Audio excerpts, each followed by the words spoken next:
Assalamualaikum warahmatullahi wabarakatuh. Yang terhormat Ibu Cucu Zainab Subarkah, selaku dosen pengampu mata kuliah Filsafat Pendidikan, dan teman-teman yang saya cintai dan saya banggakan. Alhamdulillahirrabbilalamin.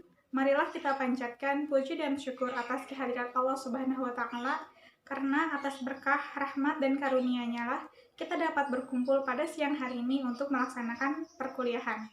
Salawat serta salam semoga selalu tercurah limpahkan kepada junjungan kita Nabi Muhammad SAW.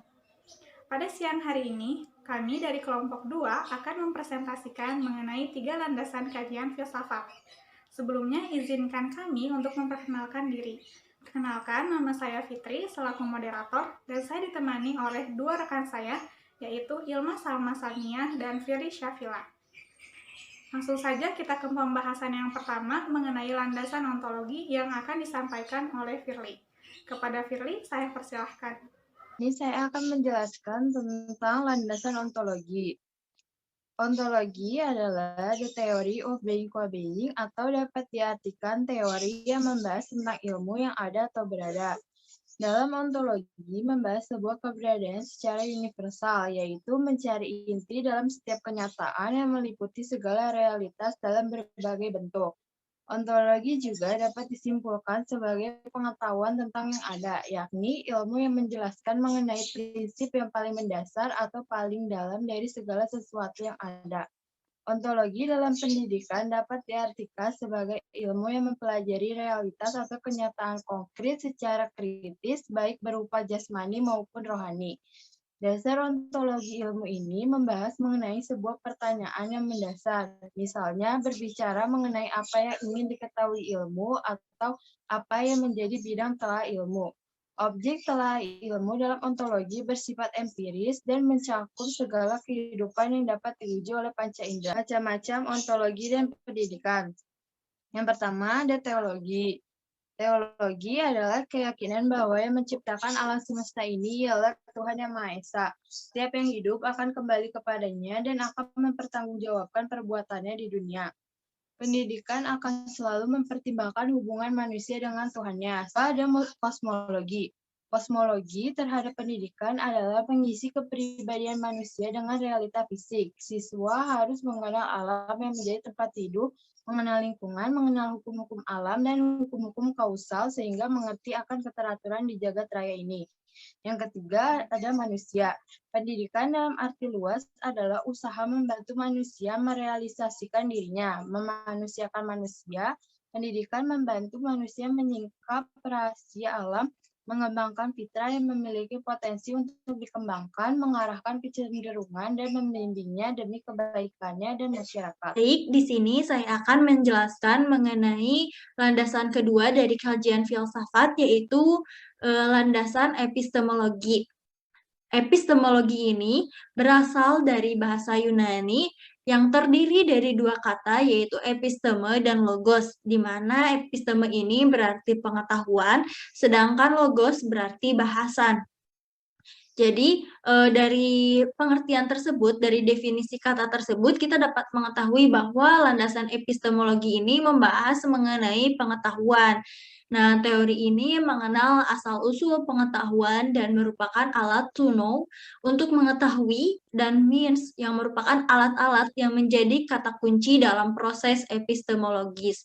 Jadi, epistemologi ini membahas mengenai cara memahami sesuatu. Nah, karena epistemologi ini membahas mengenai sesuatu, ada beberapa metode dalam epistemologi ini. Yang pertama itu ada metode induktif. Nah, metode ini membahas mengenai atau metode ini menyimpulkan hasil observasi dalam bentuk pernyataan yang lebih umum. Selanjutnya ada metode deduktif. Metode deduktif ini merupakan metode yang menyimpulkan data-data ke dalam suatu sistem yang lebih runtut. Lalu yang ketiga ada metode positivisme. Metode ini didasarkan dari apa yang diketahui, faktual, dan positif. Sedangkan yang keempat ada metode dialeksis. Metode ini mengajarkan kaidah-kaidah dan analisis sistematik ide-ide. Selanjutnya ada metode kontemplatif. Metode ini merupakan metode yang didapatkan di mana pengetahuan yang didapatkan ini melalui naluri yang dapat diperoleh dengan cara pemikiran.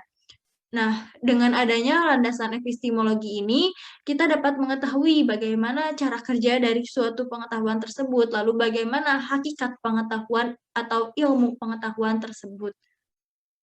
Selanjutnya, di sini saya akan menjelaskan mengenai aksiologi. Aksiologi merupakan cabang filsafat yang membahas mengenai teori nilai-nilai yang berusaha menggambarkan kebaikan dan perilaku baik. Aksiologi dapat terbagi menjadi dua. Yang pertama ada etika, yang kedua ada estetika.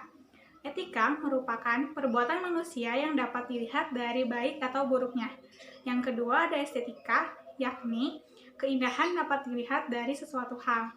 Nah, estetika ini dapat terbagi menjadi tiga. Yang pertama ada teori estetika formal. Teori ini berkaitan dengan seni klasik dan pemikiran klasik. Yang kedua ada teori estetika ekspresionis, yakni menyatakan bahwa keindahan itu tidak hanya dilihat dari bentuk, melainkan dilihat juga dari tujuan atau ekspresi, yang artinya keindahan itu bergantung pada apa yang diekspresikan. Lalu yang ketiga ada teori estetika psikologis, yakni menyatakan bahwa keindahan itu dilihat dari tiga aspek. Yang pertama ada keindahan dalam arsitektur, yang kedua keindahan akibat emosi, yang ketiga keindahan dari rasa puas si pengamat. Nah, aksiologi dan pendidikan ini yang membahas mengenai berupa nilai-nilai kebaikan dan nilai-nilai keburukan. Etika dapat membantu seorang guru dalam mencari solusi dari suatu permasalahan. Sedangkan estetika dapat membantu seorang guru untuk pembelajaran yang lebih produktif. Nah, sekian presentasi dari saya. Mohon maaf apabila terdapat banyak kesalahan. Selanjutnya saya serahkan kepada moderator. Alhamdulillahirrabbilalamin, pemaparan materi dari kelompok 2 mengenai 3 landasan kajian filsafat telah selesai. Sebelum kita melaksanakan sesi diskusi di INAUS, saya ucapkan terima kasih kepada teman-teman semua yang telah memperhatikan dan telah menyimak materi ini. Mohon maaf apabila dalam penyampaian terdapat banyak kesalahan. Wabillahi taufiq wal hidayah. Wassalamualaikum warahmatullahi wabarakatuh.